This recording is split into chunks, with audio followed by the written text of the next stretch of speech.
क्या नागालैंड बनने जा रहा है दो हिस्सों में?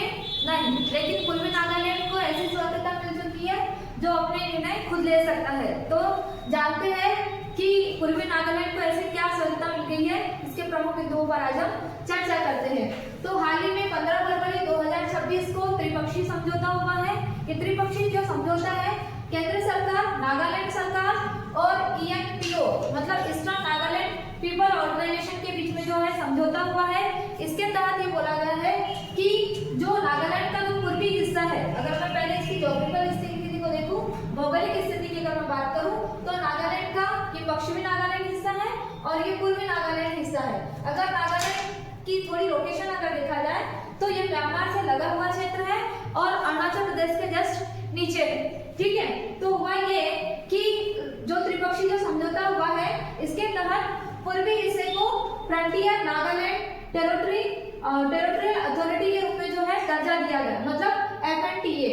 इसके तहत ये बोला गया है कि पूर्वी नागालैंड के 6 जिलों को मिलाकर जो है इसे FNTA घोषित किया गया है, जिसमें ये स्वयं ही जो है निर्णय ले सकता है ना। अब ये निर्णय क्यों ले सकता है, क्या वजह है इसके पूर्वी हिस्से को स्वतंत्रता दिए जाने की? तो हाल ही में ये खबर आई थी कि 2010 में ये मांग उठी थी कि जो पूर्वी हिस्से का जो विकास है प्रशासनिक दृष्टि से, आर्थिक दृष्टि से और राजनीतिक दृष्टि से नहीं हो पा रहा है। संपूर्ण का जो विकास है वो पश्चिमी नागालैंड का हुआ है, सामाजिक हो, आर्थिक हो, राजनीतिक हो, है ना। तो पूरा का जो पूरा विकास है वो पश्चिमी नागालैंड का हुआ है। पूर्वी नागालैंड को अगर देखा जाए तो किसी प्रकार का विकास नहीं हुआ है। तो इसी को देखते हुए जो है पूर्वी नागालैंड ने कहना चाहिए 2010 में मांग रखी और ये सबसे ज्यादा प्रभावित मतलब प्रभावशाली कब हुआ?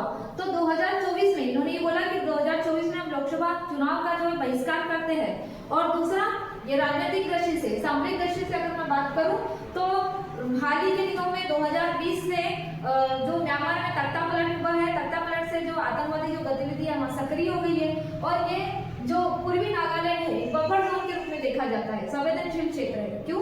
क्योंकि राष्ट्रीय सुरक्षा से जुड़ा हुआ मुद्दा है ना। तो इस वजह से सरकार ने एक शांतिपूर्ण समझौता हुआ है ताकि राष्ट्रीय सुरक्षा बनी रहे, है ना। क्योंकि हाल ही में म्यांमार में जो तख्तापलट होता है जिससे आतंकवादी जो गतिविधियां वो सक्रिय होती है। अब बात करते हैं नागालैंड की। नागालैंड राज्य कब बना था? तो भारतीय संविधान में 13वां संविधान संशोधन हुआ जिसके तहत इसे 1962 को 371A में एक विशेष राज्य का दर्जा दिया गया। इसका जो गठन है 1963 को, मतलब इसका जो स्थापना वर्ष है 1963 को बनाया जाता है। अब इस 371A के तहत जब इसे विशेष राज्य का दर्जा दिया गया है, इसमें ये बोला गया है कि नागालैंड में मतलब नागा जो प्रथा है, जो सामाजिक या परंपरागत प्रथाएं है, भूमि से या कराची प्राकृतिक संसाधन से रिलेटेड अगर किसी प्रकार का परिवर्तन करना है तो राज्य की विधानसभा की मंजूरी आवश्यक है। अगर राज्य विधानसभा की मंजूरी है तो संसद इसमें किसी प्रकार का चेंजेस कर सकती है। इसके अलावा इसमें किसी प्रकार का जो है चेंजेस नहीं कर सकती, है ना। तो कुल मिला के अगर इसमें नागालैंड में किसी प्रकार का चेंजेस करना है तो राज्य विधानसभा की आपको मंजूरी आवश्यक है। ठीक है, अब यहाँ बोला गया था कि पूर्वी नागालैंड जो है और जो पश्चिमी नागालैंड है इसकी मांग मतलब विभाजित होने की मांग इसलिए उठी थी, अलग होने की मांग इसलिए उठी थी क्योंकि जो पश्चिमी हिस्सा है उसका आर्थिक, सामाजिक और राजनीतिक दृष्टि से किसी प्रकार का विकास नहीं हो पा रहा था।